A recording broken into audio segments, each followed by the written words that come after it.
You're listening to Ecomonics, a Debutify podcast, your resource for one-of-a-kind insights into the world of e-commerce and business in the modern age. This is Joseph. I'll be presenting a wealth of industry knowledge from interviews with successful business people and our own state-of-the-art research. Your time is valuable, so let's go.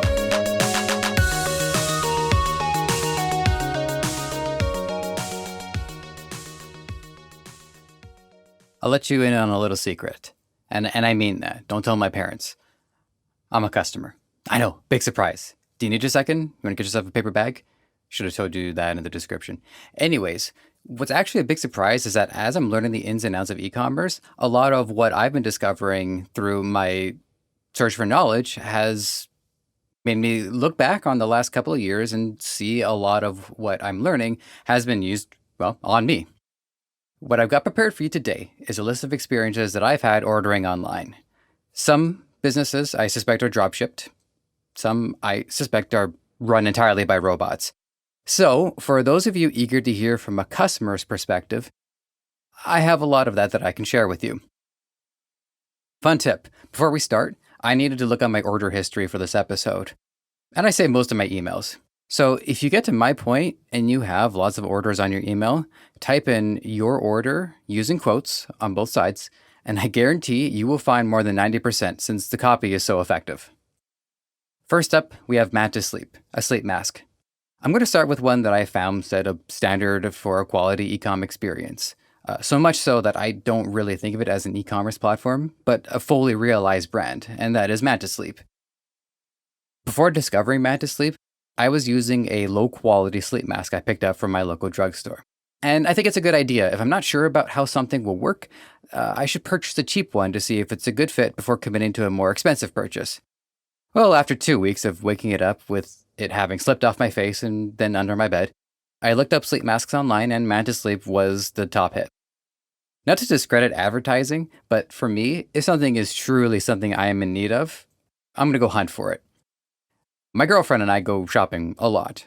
Not as much since COVID, but we do when we can. And I have to say, I can't recall ever seeing a sleep mask of comparable quality in stores. I could be proven wrong, but I don't think I will be. I've had a Manta Sleep mask for almost a year, and even though I bought just one that I routinely wash, the company has thoroughly ensured my purchase would deliver value. The company obviously cares very deeply about sleep, and it's a topic that pretty much anybody can participate in. I receive regular emails from their newsletter offering tips and advice on how to improve my lifestyle, and it makes me feel like that I didn't just buy the product, but I invested in them as well. Their website even contains a blog, so if I haven't bought anything, they're still providing that value. Some small details about the product. It uses foam cups that can be replaced as they attach via Velcro, which means that the product is highly versatile. And replacement just means I have to use a different or even possibly upgraded cup while I can keep the brace the same. In other words, it's well thought out. It came with a travel pouch and earplugs as well. Okay, so earplugs, they have a limited use. And I've even gone online to see if I can find a high quality earplug that I'd be willing to buy. But because they're something that I'd have to reorder, I opted instead to get a big box of cheap ones from the drugstore. More on that reordering bit later, by the way.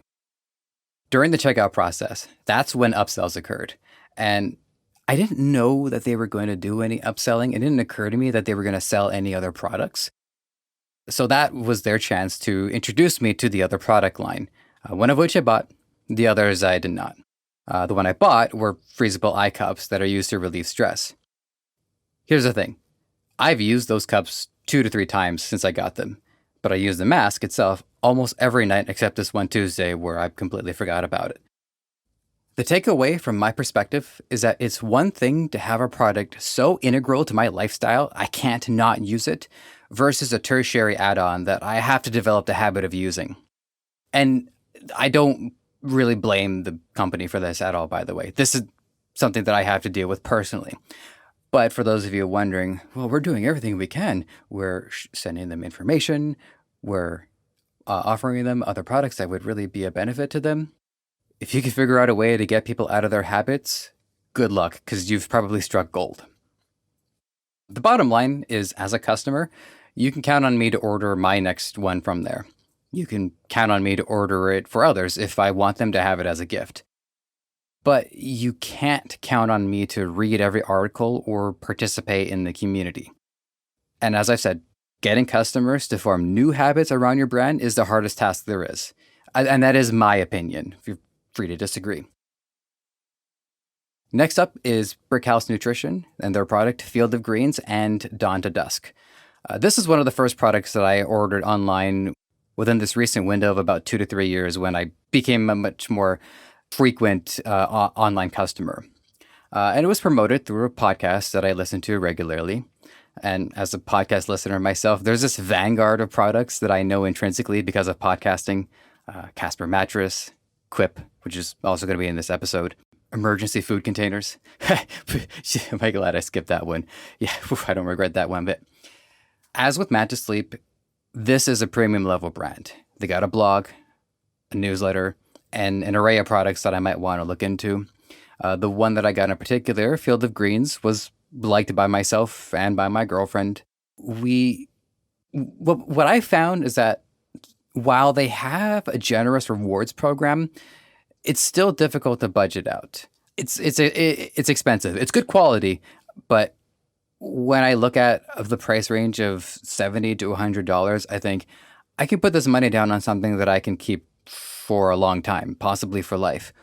Or I can put this money down on something that I could burn through in a week if I don't exercise any restraint. So whereas when I could go to a grocery store, there's only so many products that are competing for my attention. But online, everything is fair game. I will say it has definitely been a motivator to improve my own financial situation so that I don't have to worry so much about this, because it's not soda, like it's not candy. It's something that would be a massive benefit to my life. And then I also ordered Dawn to Dusk, which is an energy pill, and I don't even think I unsealed it. I've never taken one. And again, this comes back to the habit problem. The habit that I have is that I wake up every day and either there's a cup of coffee ready for me or I take a few moments and I make it myself. And it's hard to compete with coffee. It's effective and it's also pleasurable. For those reasons, it's a very difficult habit to kick. The other issue, I suppose, is having to order or subscribe to products online. My self-prediction for how I think this is going to change in the future is that I think in time, I'm going to even need to start ordering my groceries online versus what I'm doing now.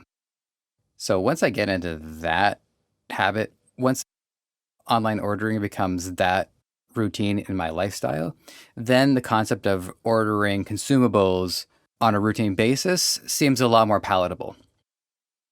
All right, next up is Sugru, and their product is Moldable glue. Okay, so this one I discovered on my own. As a tech hobbyist, I encounter a lot of exposed wires. And let me tell you something. It scares me to see them. And what I found is the mission statement of Sugru lined up with my own mentality of, I don't want to throw this away. I want to fix it. Incidentally, I was having a pretty hard time fixing my problem with just electrical tape. And then I learned later on that I was just using poor quality electrical tape, but it's a different story. So I was searching online for ways to fix exposed wires, and Sugru was one of the top hits on a blog about this very subject. The demand is there, and Sugru is the supply. It is a fine product. I needed a bit of a learning curve, but I can see myself using it again. The brand itself is genuine, with the founder's story on full display. I don't get the sense its relevancy on search engines is artificial, as it's clearly a labor of love, and they've been promoted in magazines and online, and lots of people love talking about it. So that is a sign that genuine enthusiasm for the product will boost your presence online. Next up is One Compress, with their product compression gloves. There's two parts of my body I worry about overusage. It's my eyes and my hands. Being a computer age nerd, I am on my screens a lot, and I am typing constantly. I have experienced aches in my hand for certain, and when I went to the doctor, my doctor just says, maybe you should use your hands less, which is not always negotiable. So most computers have built-in blue light blocking now, but what they don't have is built-in hand compression. Same thing with the sleep mask. I tried to find a cheap pair at the drugstore just to see how it works. And then after I accidentally torched them by trying to dry them near my space heater, I went with these. Now, I'm pretty passionate about proper hand care, and I strongly recommend any regular computer user, which is, most of us, to consider getting a pair as well to minimize hand pain. You're going to look a little silly, but so what? You want to be able to use your hands in the long run, I think. So my overall experience with OneCompress was about average. I wasn't disappointed at all, but I also wasn't blown away. Most of the content on the website relies on user reviews, satisfied customers who take photos of them wearing the gloves. No newsletter or blog, at least none that I can find, which is fine, as those things are tertiary. But I could say it's a missed opportunity since the people wearing these gloves probably have a lot in common. The other critique, and keep in mind this was a year ago almost, was the minimal packaging. There was no branded wrapping. The envelope was nondescript. There was no card or mission statement from anybody in the company, which again, it's all fine. And what's interesting is that, like with Manta Sleep, once I'm ready to get another pair, I'll probably be ordering from them again. But unlike with Manta Sleep, I'm not convinced 100% that these are the be-all end-all. I'm not even convinced that they're the only company selling this exact product. So I could see myself looking around first for any competition before I go back. Okay, next up we have Desklab, a 1080p portable monitor. They mainly market the 4K one, but I haven't made that jump yet, so I went with 1080p. I'm a little fired up over this one, because out of everything here, this is the most expensive of the bunch by far, and so far it's also caused me the most grief. I've wanted a touchscreen monitor for years. I do a number of visual projects involving animation. I also do audio editing as a freelancer. I'm no stranger to the world of podcasting, and I've grown used to my graphics tablet for editing. I have a Wacom graphics tablet, pen, pad, and I use that to do the fine editing. It's unusual, but I found it to be quite effective. The idea of being able to do all of these things and more from a stylus directly to monitor is indicative of my own forward thinking, as we've been rapidly moving towards this technology with smartphones, tablets, and 2-in-1 Surface PCs. Desklab, after a successful Kickstarter campaign, is currently advertising the product, and the advertisements, I'm telling you, they are coming in fast and furious. I would not be surprised if a lot of you have seen this. Many customers, however, are not pleased with the company at the moment, and you can count on me as one of them. When I got mine in the mail, they neglected to include the adapter, and therefore I haven't been able to use it, and it's been a week as of this recording. I have contacted support twice, as well as I posted a comment publicly, and so far I haven't gotten any feedback from the company. Others have it worse, by the way. They've been waiting longer, and they haven't even gotten their monitor yet. Okay, as a customer, this is where it starts to feel offensive. Every day I go on, and I'm on Facebook, and I'm on Twitter, and I'm on Instagram, and I try not to stay too long on them because they can get addictive. And the advertising is still going strong, and they're continuing to entice new customers to buy. But there isn't evidence of equal value in supporting customers who've already signed on. One thing that any good company understands is that nurturing is as important as networking. And my opinion of the company rapidly deteriorates. This goes back to my philosophy about trying it cheap from the drugstore first before investing in an expensive one.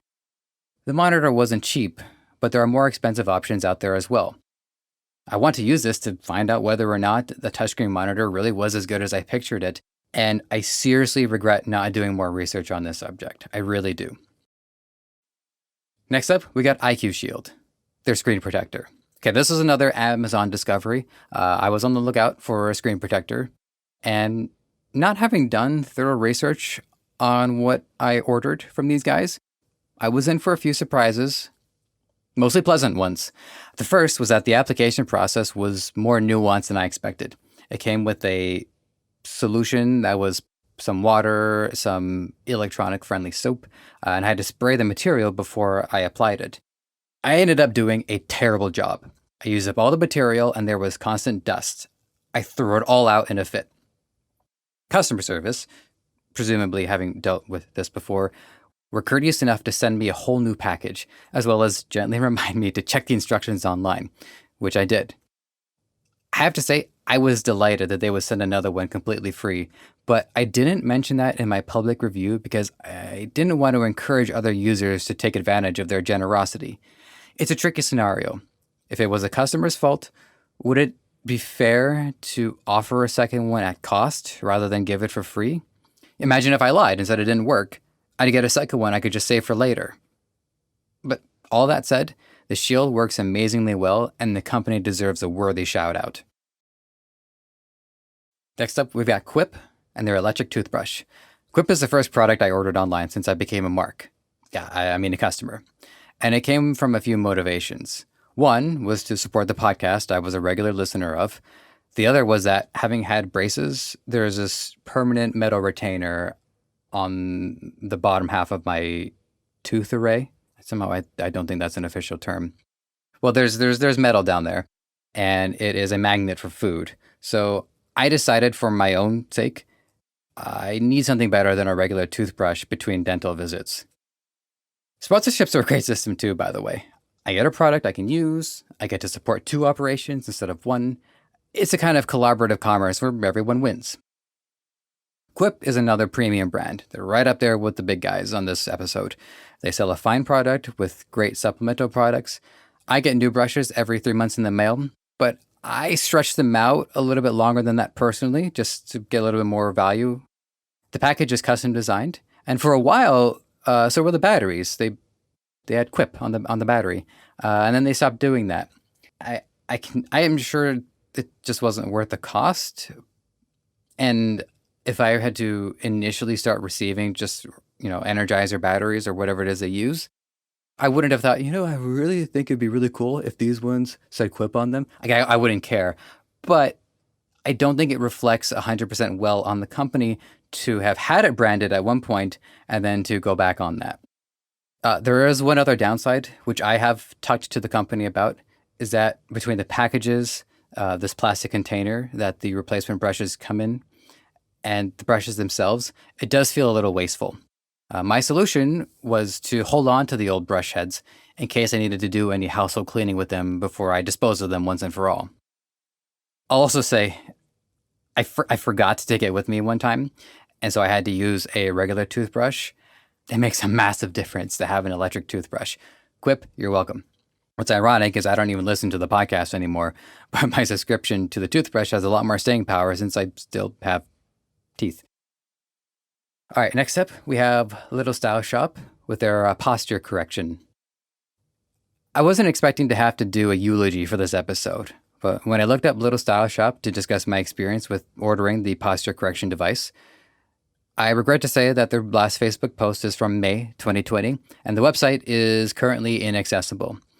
Out of curiosity, I scrolled through the timeline on the still accessible Facebook page, and I went back an entire year to June 2019, and I didn't see any posts about the products they were selling, just memes. Granted, these memes were dank, but still, just memes. The posture corrector, that's it. If you're thinking of getting one, it's helpful. I don't have the best posture, but like I was mentioning earlier about habits, you can't count on this to fix it for you. It's going to take your own willpower to do it, but this does help. All right. Also in the rest in peace part of this podcast, we have Optimal Artifact and their push-up pad. As I've said a lot, it's hard to form new habits, but I was hoping that ordering a board designed to help me do push-ups would turn me into a regular user. And it was close. I'm not an athlete. You probably worked that part out yourself. But even 10 push-ups a day add up. What I found was more motivating was seeing videos on YouTube on how to do one correctly. The company, Optimal Artifact, are, like I said, they're also defunct, such as life. And also, if you're interested in the product, I don't see this being an original creation of theirs.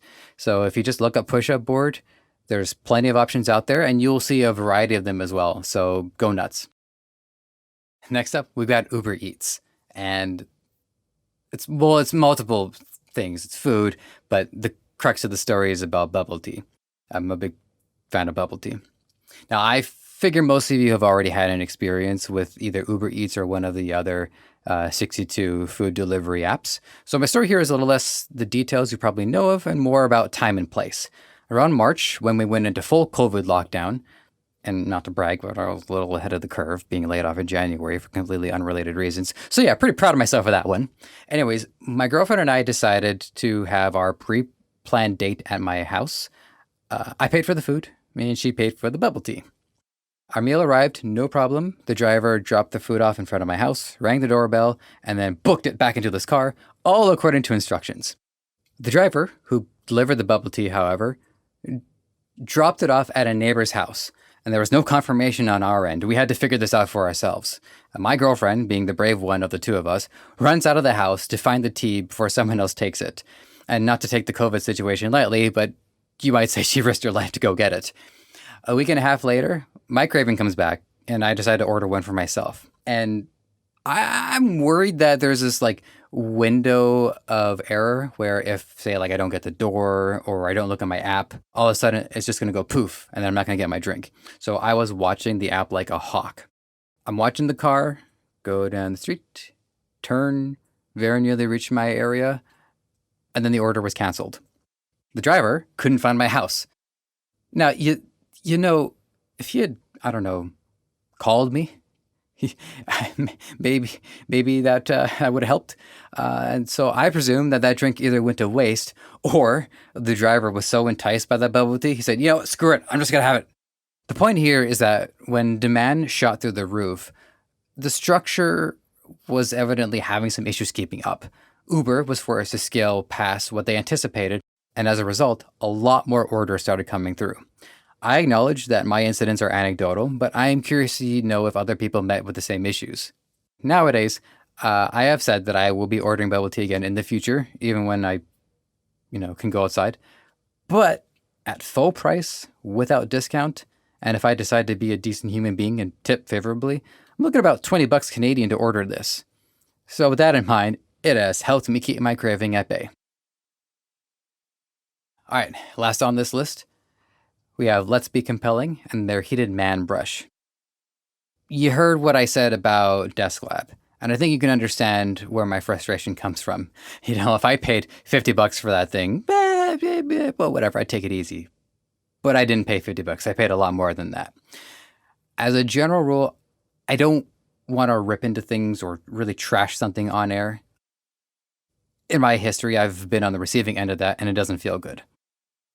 That said, I had to make that statement because the heated man brush from Let's Be Compelling fell way below my standards of an acceptable purchase. Advertising was okay, whatever.